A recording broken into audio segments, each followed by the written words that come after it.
అయితే ప్రపంచవ్యాప్తంగా అనేక దేశాల్లో అమెరికాతో సహా జ్యుడిషియరీ కింద వైడ్ పవర్స్, అమెరికాలో కూడా ఇండిపెండెన్స్ ఆఫ్ జ్యుడిషియరీ ఉంది. కానీ జడ్జి ఇచ్చిన జడ్జిమెంట్ కానీ జడ్జిని కానీ విమర్శించినప్పుడు అది రేషనల్గా ఉందా లేదా, ఆ విమర్శ ఎంతవరకు తీసుకోవచ్చు, ఈ విధంగా అక్కడ కంటెంప్ట్ ఆఫ్ కోర్ట్ యాక్ట్లు ఇంత బలంగా లేవు. కోర్ట్ ఈవెన్ జ్యుడిషియరీ ఇచ్చిన జడ్జిమెంట్స్ని కూడా విమర్శించే హక్కు సిటిజన్స్కి ఉంటుంది అనమాట. కానీ భారతదేశంలో ఈ కంటెంప్ట్ పవర్స్ అనేవి చాలా వైడ్గా ఉన్నాయి. ఆ పవర్స్తోనే కోర్టు కూడా ఇండిపెండెన్స్ ఎంజాయ్ చేస్తానని భావిస్తుంది. అయితే ఇక్కడ ఒక చిన్న థిన్ లైన్ ఉందన్నమాట. మనం జడ్జిమెంట్ మీద క్రిటికల్గా ఎవాల్యుయేట్ చేస్తున్నామా, జడ్జిని తిడుతున్నామా, ఈ రెండింటికి పెద్ద డిఫరెన్సే ఉంది. అండ్ రీసెంట్గా జ్యుడిషియరీ సిస్టంలో కూడా మన ట్రస్ట్ ఎరోడ్ అయిపోతుంది.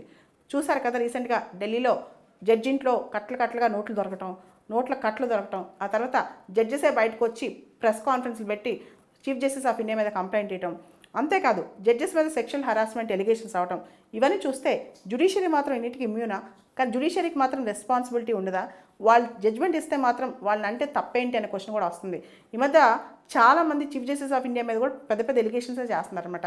Even former chief justice of India Chandrachud గారి మీద కూడా ఎలిగేషన్స్ స్టార్ట్ అయ్యాయి. ఈ టైంలో అసలు న్యాయ వ్యవస్థని ప్రజలు నమ్ముతున్నారా లేదా, ఇదే పెద్ద ప్రశ్న.